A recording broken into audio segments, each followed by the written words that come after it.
Assalamualaikum warahmatullahi wabarakatuh. Perkenalkan, nama saya Sofia Aulia AZ dengan NIM 25105010007.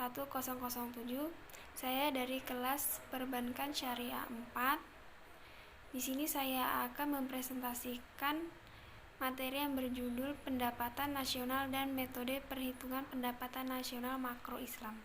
Pengertian pendapatan.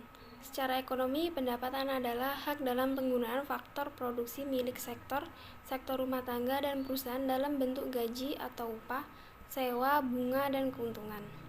Tingkat pendapatan juga menjadi bentuk kriteria maju tidaknya suatu daerah. Apabila pendapatan suatu daerah tergolong rendah, maka kemajuan dan kesejahteraan juga masih tergolong rendah. Para perintis ilmu ekonomi membagi masyarakat menjadi 3 kelompok atau 3 kategori. Yang pertama, kaum pekerja, kedua, pengusaha atau kapitalis, ketiga, para tuan tanah. Selanjutnya, sumber pendapatan. Sumber pendapatan dibagi menjadi 3 jenis. Yang pertama, pendapatan berupa uang. Biasanya berupa uang yang digunakan sebagai tanda dalam balas jasa, dibagi 4 jenis. Yang pertama, gaji dan upah. Contohnya kerja pokok, kerja sampingan, kerja lembur. Yang kedua, usaha sendiri. Contohnya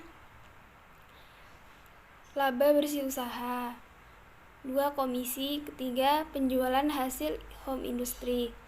Yang ketiga, hasil investasi, yaitu pendapatan yang diperoleh dari hak milik tanah. Yang 4 atau terakhir, keuntungan sosial, yaitu pendapatan yang diperoleh dari kerja sosial. Yang kedua, pendapatan berupa barang, biasanya yang sifatnya reguler dan biasa, akan tetapi tidak selalu berbentuk balas jasa dalam bentuk barang atau jasa, akan tetapi berupa pengobatan, transportasi, gratis sewa rumah, dan lain-lain. Yang ketiga, penerimaan yang bukan merupakan pendapatan, itu seperti hasil penjualan barang-barang pribadi, pengambilan tabungan atau deposito, penagihan hutang, hadiah, dan warisan. Pengertian pendapatan nasional. Pendapatan nasional adalah jumlah pendapatan yang diterima oleh faktor-faktor produksi yang digunakan untuk memproduksi barang dan jasa dalam satu tahun tertentu. Pendapatan nasional didasarkan pada harga berlaku dan harga tetap. Pendapatan nasional pada harga berlaku adalah nilai barang-barang dan jasa-jasa yang dihasilkan suatu negara dalam satu tahun dan dinilai menurut harga yang berlaku pada tahun tersebut. Akan tetapi, data pendapatan dalam berbagai tahun nilainya akan berbeda-beda dan menunjukkan kecenderungan yang semakin meningkat dari tahun ke tahun. Bahkan terkadang menunjukkan penurunan meskipun tidak terlalu signifikan. Perubahan nilai tersebut disebabkan oleh 2 faktor, yaitu perubahan secara fisik barang dan jasa yang dihasilkan dalam perekonomian dan kenaikan harga-harga yang berlaku dari periode ke periode lainnya. Selanjutnya, metode penghitungan pendapatan nasional. Pendapatan nasional dapat dilihat dengan menggunakan 3 pendekatan. Yang pertama, metode penghitungan pendapatan nasional dengan pendekatan nilai produksi. Menurut metode ini, pendapatan nasional adalah jumlah dari semua nilai barang dan jasa yang dihasilkan oleh semua bidang usaha di suatu negara selama 1 tahun, dengan menghitungnya adalah mengalihkan jumlah total barang dan jasa diproduksi dalam 1 tahun dengan harga satuannya masing-masing. Jadi, jika dalam 1 tahun ada 100 barang dan jasa, lalu 100 barang dan jasa harus dikalikan dengan harga satuan masing-masing, kemudian dijumlahkan. Yang kedua, metode penghitungan pendapatan nasional dengan pendekatan pengeluaran.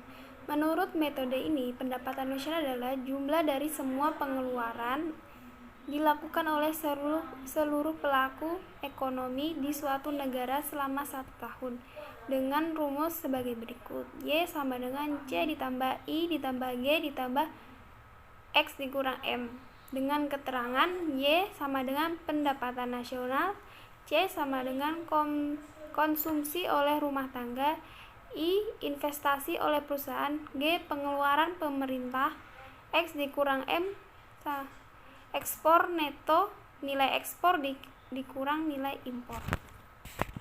3. Metode perhitungan pendapatan nasional dengan pendekatan pendapatan. Menurut metode ini, pendapatan nasional adalah jumlah dari semua pendapatan diterima oleh pemilik faktor produksi di suatu negara dalam satu tahun dengan rumus Y sama dengan W ditambah R ditambah I ditambah P dengan keterangan Y pendapatan nasional, W gaji atau upah, R sewa, I bunga, P keuntungan. Dari ketiga metode tersebut, penghitungan pendapatan nasional Indonesia menggunakan metode penghitungan sesuai dengan pendekatan nilai produksi dan pengeluaran. Selanjutnya, pendapatan nasional perspektif Islam. Pendapatan ekonomi konvensional mengungkapkan GDP real atau GNP dapat digunakan sebagai ukuran kesejahteraan ekonomi atau kesejahteraan dalam suatu negara. Ketika GNP naik, maka secara material meningkatkan posisi mereka dan sebaliknya. Akan tetapi, GNP memiliki kritik yang sebagaimana ukuran kesejahteraan ekonomi telah muncul, dan para kritikus mengatakan bahwa GNP adalah ukuran kesejahteraan yang tidak sempurna.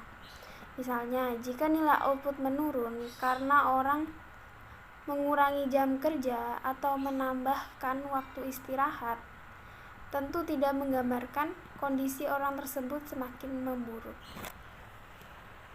Pada dasarnya, ekonomi Islam harus mampu memberikan jalan untuk mengukur kesejahteraan ekonomi dan kesejahteraan sosial, berlandaskan pada sistem moral dan sosial Islam. Al-Falah dalam arti Islam mengacu pada konsep Islam tentang manusia itu sendiri. Dalam Islam, manusia dalam esensi spiritualnya. Oleh karena itu, semua kegiatan duniawi termasuk dalam hal ini aspek ekonomi diarahkan tidak hanya untuk memenuhi kebutuhan fisik, tetapi juga memenuhi kebutuhan spiritual di mana ruh adalah esensi manusia. Sekian dari presentasi saya, kurang dan lebihnya saya minta maaf. Wabillahi taufiq wal hidayah. Wassalamualaikum warahmatullahi wabarakatuh.